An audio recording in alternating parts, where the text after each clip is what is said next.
Welcome to another episode of Mike's Money Picks. Today on the podcast, we are kicking off our 2025 fantasy football coverage by discussing the quarterback position. Here in this episode, we're going to break down our rankings as well as our tiers and our general draft strategy for the quarterback position in season-long fantasy leagues for the 2025 season. Over the summer, we have been doing a lot of content with best ball drafts, and while this episode is certainly geared towards season-long fantasy, some of the player takes, some of the information can be used for best ball drafts as well. But I know a lot of you guys out there that follow me play season-long fantasy, and so this is kind of just a great jumping off point to talk about fantasy football for the 2025 season.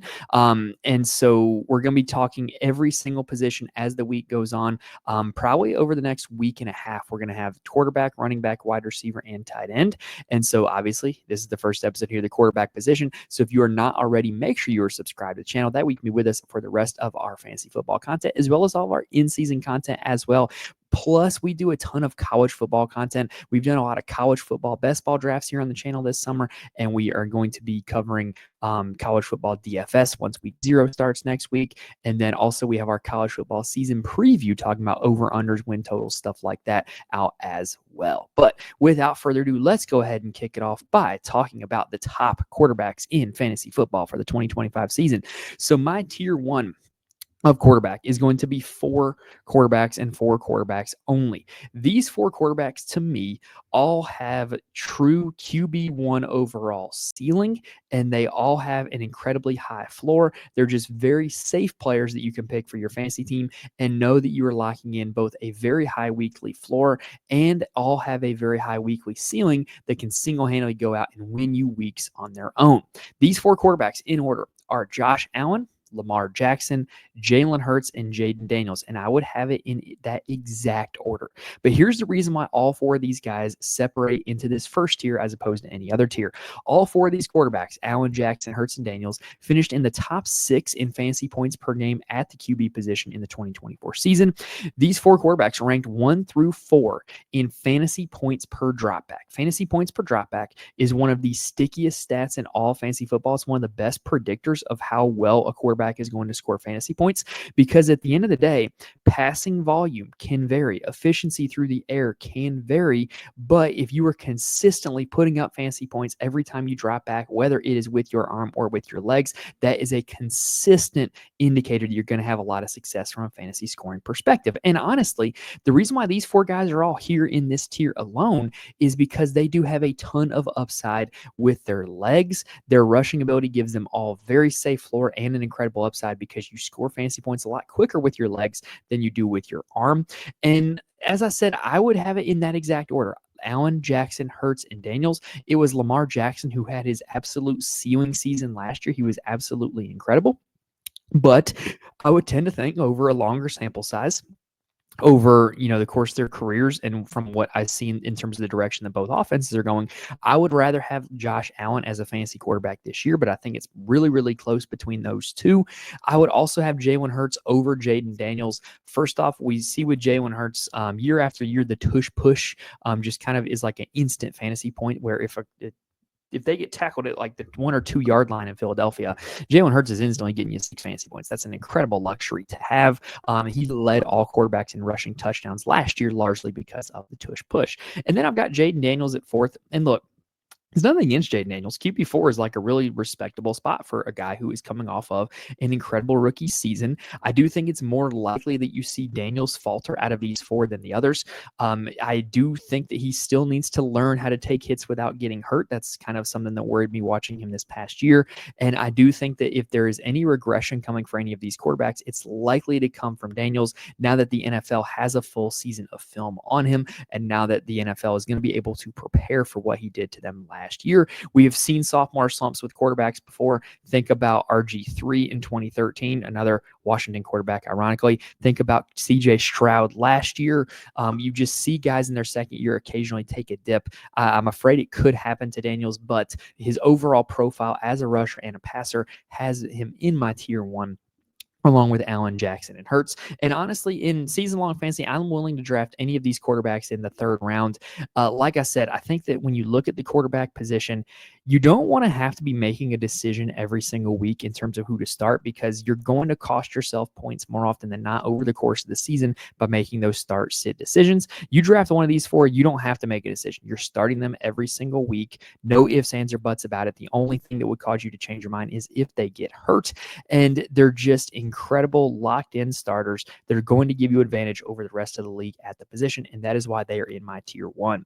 Now, tier 2 at the quarterback position is one quarterback and one quarterback only. And I'm calling this tier 2 top 5 likely, QB1 unlikely. And what I mean by that is this guy is quite likely to finish as the 5th overall quarterback or better in terms of fantasy scoring for the 2025 season. But I think it's highly, highly unlikely that he finishes as the quarterback 1 overall, unlike each of the first 4 guys in tier 1. And so my 5th overall quarterback and the only quarterback in tier 2 is going to be Joe Burrow of the Cincinnati Bengals. When you look at the numbers last season, Joe Burrow was incredible. He was basically the Bengals offense. He was basically the Bengals entire franchise. He ranked quarterback 3 in fantasy points per game in the 2024 season. But a big reason why is because of the sheer volume of passing that he had last year. Basically, the Bengals were caught in a lot of these shootout games where they knew they had to score a ton of points. They ended up throwing the ball a ton in these games, just, in terms of trying to keep pace because their defense was awful. And so Joe Burrow ended up leading the NFL in passing attempts, passing yards, and touchdowns. He was actually quarterback 1 in expected fantasy points per game. Now, that expected fantasy points per game stat, that kind of normalizes things like touchdown rate and, the area of the field in terms of where fantasy points are scored, to kind of give you like what quote unquote should happen over a larger sample size. And Joe Burrow was actually QB1 in that.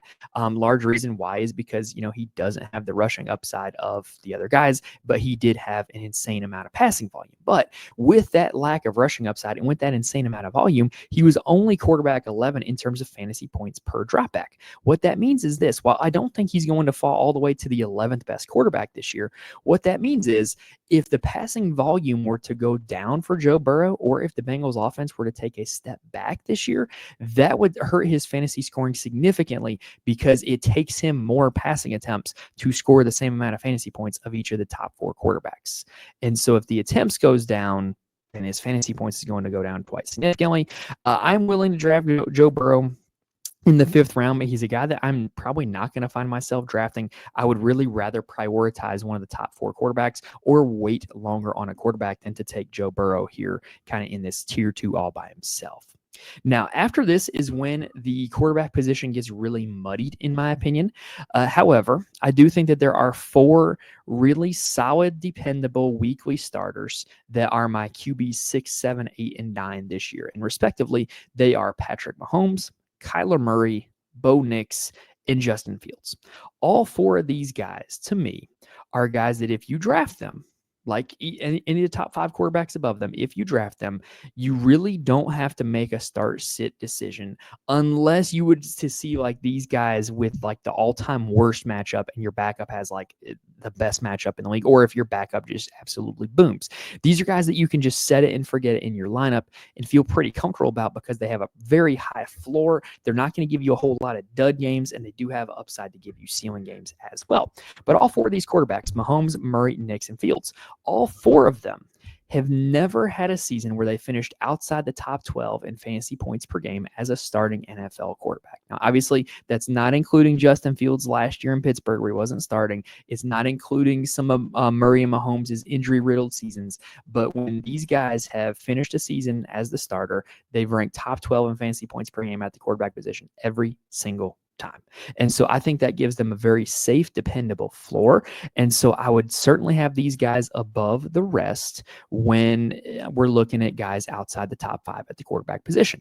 Now, in drafts, I either want to make it a priority to get one of these 4 guys, and obviously they can be drafted at slightly different spots, but I see them fairly similarly. I would make it a priority to get one of these 4 guys. Or if I'm falling into the next tier, if I'm having my starting quarterback come from tier 4, I want to wait as absolutely long as possible to draft one. In fact, I really think from this tier, I think you really want to wait as long as possible to draft one.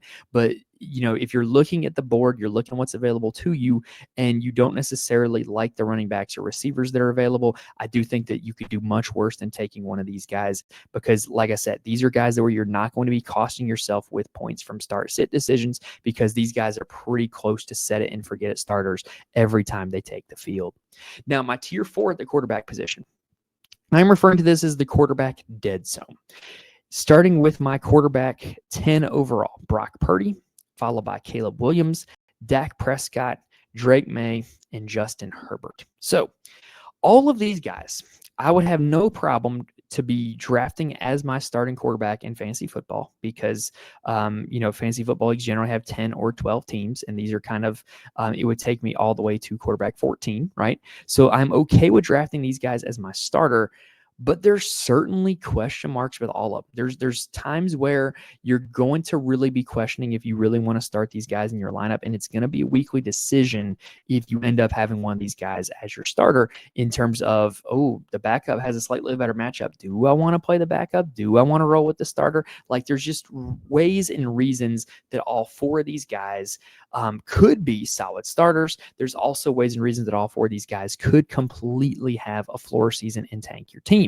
Let's talk about it. Brock Purdy has been a top 10 quarterback in fantasy points per game in each of the last 2 seasons, but he has relied upon incredible efficiency. It hasn't been in terms of volume of passing like we talked about with Joe Burrow. It hasn't been in terms of a run game like we talked about with our tier 1 quarterbacks.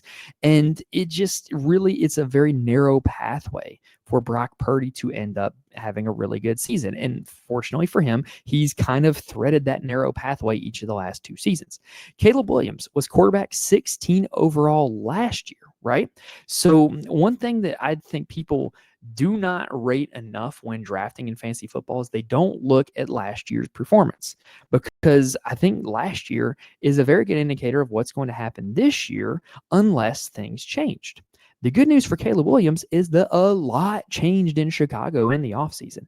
They drafted Luther Burden III out of Missouri to give him another weapon. They drafted Colston Loveland, tight end out of Michigan, to give him another offensive weapon. They went out and spent in free agency and added offensive linemen, and they added one of the best offensive minds in football in Ben Johnson, former Lions offensive coordinator, to be their head coach. So the situation around Caleb Williams is entirely better than it was last year. And so if he was QB 16 last year, you have to think that it stands to reason that he is going to take a big step forward here this year. But it still has to happen, right? Like, you don't just get rewarded fantasy points just because you have a new head coach. Like, you don't just get given out free charity. That's not how fantasy football works. He still has to go out there and score those points. Dak Prescott is a guy that is largely forgotten about because of his injury-riddled 2024, but he was quarterback 4 in fantasy points per game in 2023. That's only a season removed, and they add George Pickens, and they have a non-existent run game in Dallas. So the Dallas team, as long as Dak Prescott's going to stay healthy, he is going to be slinging it all over the field, and there is a case to be made that he is going to have a really solid season. Drake May, last year, he started 10 games for New England, and 6 of those 10 starts were over 18 fantasy points in that game. That's pretty good for a rookie on a limited sample size. And oh, by the way, like we talked about with Caleb Williams, the situation is only getting better. They added Stephon Diggs in the offseason to give him another weapon. They drafted Kyle Williams out of Washington State. They're looking to really build around Drake May in this Patriots offense. And then Justin Herbert last year was kind of the forgotten man in fantasy football. He was quarterback 12 overall, and it was the most run-heavy offense that he had played in. The new Harbaugh scheme was very run-heavy, not pass-heavy like former Brandon Staley teams that Justin Herbert had been on, and he still was able to finish as quarterback 12 overall. So if that team throws the ball just a little bit more this year, which there's a chance that they might, then it would stand to reason that Justin Herbert's going to be a pretty solid option as a fantasy quarterback, yet again, like he has been in every year that he's been a starter. Now, one thing I will add is you're probably sitting there thinking, well, Mike, you just made a great case for all these guys. Why are they not in your tier 3? Well, we have seen in tier 3 just super consistent, dependable fantasy production from those guys, there's just much less question marks surrounding them. And you might be thinking, wait a minute, Mike, Justin Fields was in your tier 3. You're saying there's no question marks around Justin Fields? Hey, here's the thing with Justin Fields. He doesn't have to be a great real life quarterback to be a really good fantasy quarterback. And that's what he's been in his NFL career, is he has been a super consistent, super high scoring fantasy quarterback. And so he is just going to be a guy that, as long as he is the starter for the Jets, which they have no reason to bench him, he's going to be a really good fantasy option. It's because of his legs. And oh, by the way, Mahomes, Murray, Nix, they all give you a little something with their legs as well, whereas a lot of the guys in my tier 4 do not. Also, I will say there is a slight error on my slide here. I should have Baker Mayfield on this slide as well. He was supposed to come in behind Justin Herbert. Now, the problem is with Baker Mayfield. Baker Mayfield was outstanding last year, but the problem is with Baker Mayfield is that he has an entirely new offensive coaching staff coaching him, as his OC Liam Cohen has left to be the head coach of the Jags. So now let's talk about tier 5. So this is starting with quarterback 16. This is kind of the unsexy but totally draftable range. And I think that there's a case for upside for all these guys as well. These are guys that probably should be drafted to your team as a backup. But like if you're getting near the end of the draft and you need to, you've really waited on quarterback and you need to find a starter, I do think there's a case to be made for these guys.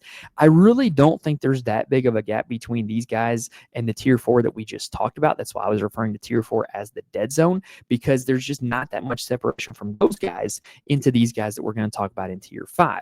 And those guys are starting at quarterback 16 with Jared Goff, Jordan Love, JJ McCarthy, and Trevor Lawrence. So like I said, I would prefer to draft these guys as backups, but I think they all have a case for individual upside.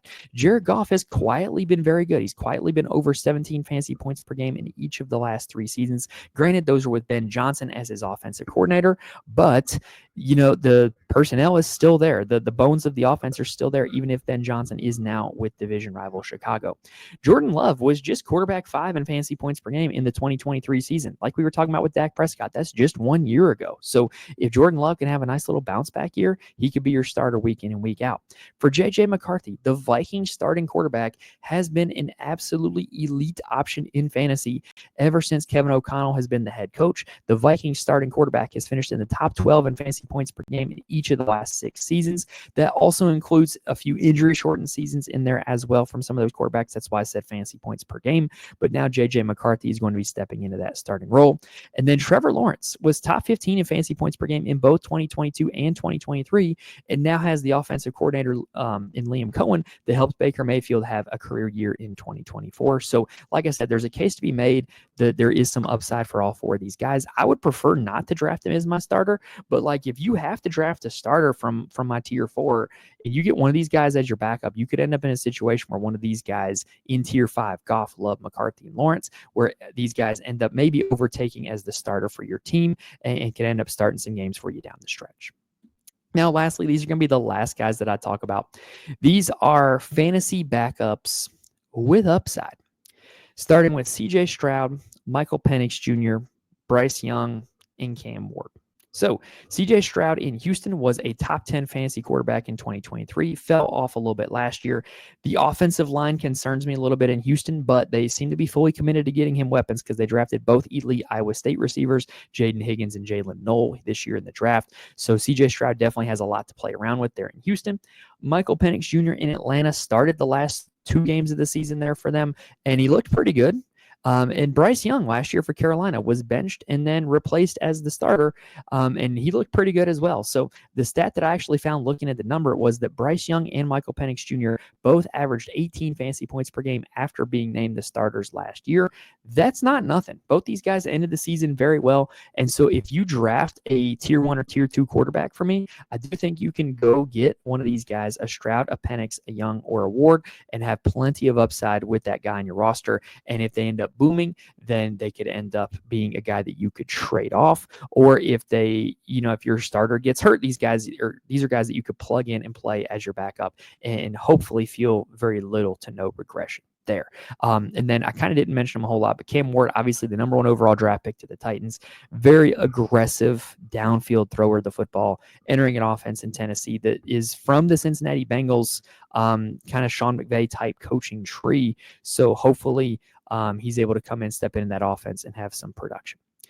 Now, that's going to do it for our quarterback episode. So, like I was talking about earlier, we're going to be having our episodes for the running back, wide receiver, and tight end positions as well. So, make sure you subscribe on YouTube. If this video helped you out in any way, please hit the like button. And if you're listening on audio, please rate and review. Also, like I said, these tiers rankings are for season-long fantasy, like your standard leagues that you're playing with your friends, but obviously a lot of the player takes can apply for best ball as well. If you're playing best ball and underdog, use my promo code MConley88 to get your first deposit matched. It's basically free money to go out and draft some best ball teams here before the season starts. And then all of my rankings and best ball tools are available on my Patreon, patreon.com/Mike's Money Picks. But all right, y'all, that is going to do it for the quarterback episode. Like I said, it is fantasy football time now. We are approaching the start of the season. We've got drafts coming up. I've got like 3 drafts scheduled already. I'm in I believe 8 leagues this year, unless somebody reaches out to me and I add another one. So, getting those drafts scheduled, it's time to doing the research. And so as I'm doing my research, I'm figuring out what I like, what I don't like, looking at all the stats, looking at all the numbers. I'm going to be getting that out to you guys. So make sure you're subscribed. Make sure you are back for the running back, wide receiver, and tight end episodes. But that is going to do it here for this quarterback episode. Thank you guys for watching the list to this point. Best of luck in your fantasy drafts this season, and I will see you guys next time.